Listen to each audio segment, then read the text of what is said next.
Praise the lord. హల్లెలూయా. బాగున్నారా ప్రియా దేవుని బిడ్డలారా?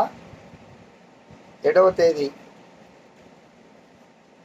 యొక్క 7వ నెల 26వ సంవత్సరంలో ఏకోజాములో ఆ ప్రభు సన్నిధిలో చేరి ఆ మహోన్నతమైన మహిమాన్వితమైన ఘనమైన నా ప్రియమైన యేసుక్రీస్తు నామమును స్తుతించుటకు, గణపరచుటకు, మహిమపరచుటకు ఆ దేవదేవుడు అనుగ్రహించిన గొప్ప ఆశీర్వాదకరమైన సమయమును బట్టి, దినమును బట్టి ఆ ప్రభువుకు స్తుతి స్తోత్రములు చెల్లిస్తూ ఉన్నారు. ఆమేన్. ప్రియులారా, ఈ దినము ఒక అంశాన్ని మనం ధ్యానం చేసుకున్నాం. చాలా ఇంపార్టెంట్. దేవుని గ్రంథంలో రాయబడిన మాటలన్నీ ఇంపార్టెంటే, కానీ ఇది ప్రస్తుత మానవీయ జీవితంలో ప్రస్తుత పరిణామాలకు తగిన అంశం ఇది. One can die as a faithful Christian. One can die as a faithful Christian అంటే విశ్వసనీయమైన క్రైస్తవుడుగా ఒకడు మరణించగలడు. మరణం అనేది అందరికీ తథ్యమండి. ఇది జీవము. ఇదేంటండి ఏకోజామున లేచి మరణం అంటారు? ఏసు అసలు కావాల్సింది అదే తలంపు మనకి. ఇది మట్టి జీవితము. ఈ మట్టి జీవితాన్ని వదిలేస్తాం. మహిమ జీవితం కావాలి అనుకున్న వారికి మరణం ఎప్పుడు జ్ఞాపకం వస్తూనే ఉంటుంది. ఇది సర్వసాధారణమే కదా. చాలా మంది మరణం అంటే భయం, కానీ యేసును నమ్మిన బిడ్డలకు మరణం అంటే ధైర్యం. కారణం, మరణపు ముళ్ళును మన ప్రభు అయిన యేసుక్రీస్తు విరిచివేశారు. అవును కదా. మరణాన్ని గెలిచి తిరిగి మృత్యుంజయుడుగా 3వ దినము పునరుద్ధారుడైనాడు, మృత్యుంజయుడైనాడు. కాబట్టి ఇంకా నువ్వు మరణానికి భయపడుతూ ఉంటే నువ్వు దేవుని బిడ్డవేనా? నువ్వు అలాంటి తండ్రి యందు విశ్వాసం ఉంచి ఆయన ఆరాధించే బిడ్డవేనా? నీకు విశ్వాసం ఉందా? అందుకే ప్రియారా, మనము దేవుని కోసమే జీవిత కాలం అంతా బ్రతకాలని అపోస్తలుల కార్యము 17:27లో ఓ మంచి మాట బైబిల్ గ్రంథంలో రాయబడింది. అపోస్తలుల కార్యం 17:27. జీవిత కాలం అంతా బ్రతికితే క్రీస్తు కోసమే బ్రతకాలి. ఇది జీవిత పరమార్థం మనకి. కారణం, జీవితకాలం అంతా ప్రభు కోసం బ్రతికితే చిరకాలము దేవుని యొక్క ఆ పరరాజ్యంలో, పరలోకములో, నిత్యరాజ్యంలో నువ్వు ఉంటావు. ఈ జీవితము ఎనదగింది కాదని కొందరు అంటూ ఉంటారు. అయితే ఒకడు అనేక రకాలుగా జీవించినప్పటికీ అది సత్యము.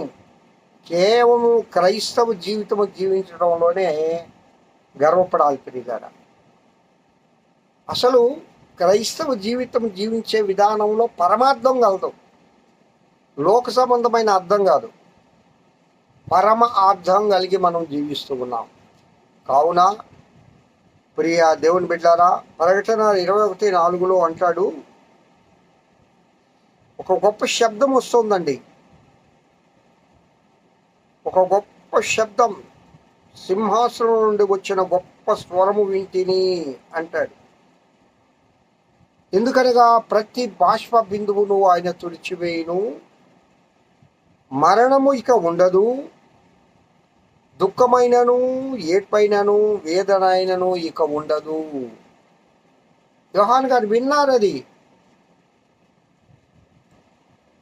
ఆయన చూసి దగ్గర రాశాడు. అది ప్రత్యక్ష గ్రంథం అంటాం. ఒక్కటి పురాణం కాదు, దేవుని గ్రంథం. కావున ప్రియా దేవుని బిడ్డలారా,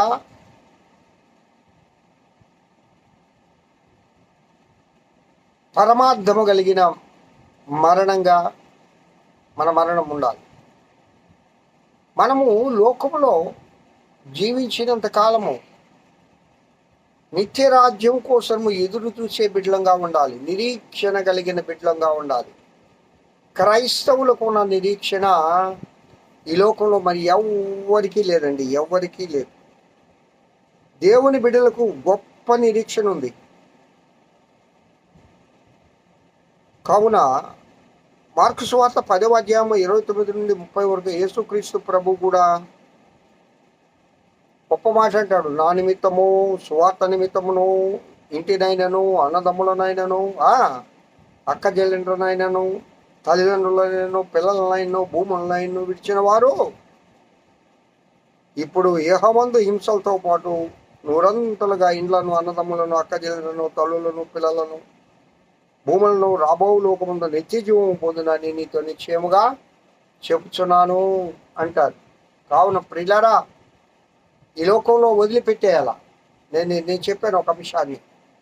నువ్వేం వెనుకేసుకొని జీవిస్తూ ఉన్నావు? నువ్వేం విడిచిపెట్టి జీవిస్తూ ఉన్నావు?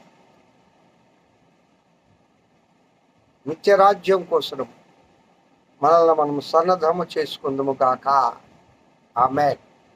రేపటి దినం మరలా కలుసుకొని ప్రభువుని ఆరాధించబడండి, ప్రార్థించబడండి. మహోన్నతుడ స్తోత్రం. వాక్యం వింటున్న బిడ్డలందరినీ దీవించి ఆశీర్వదించమని యేసు నామమున పేరిట వేడుకొంచున్నా తండ్రి. ఆమేన్. Praise the lord. Have a good day. ఈ దినమంతా ఆ దేవదేవుని కృపాక్షేమములే మీ వెంట వచ్చునుగాక.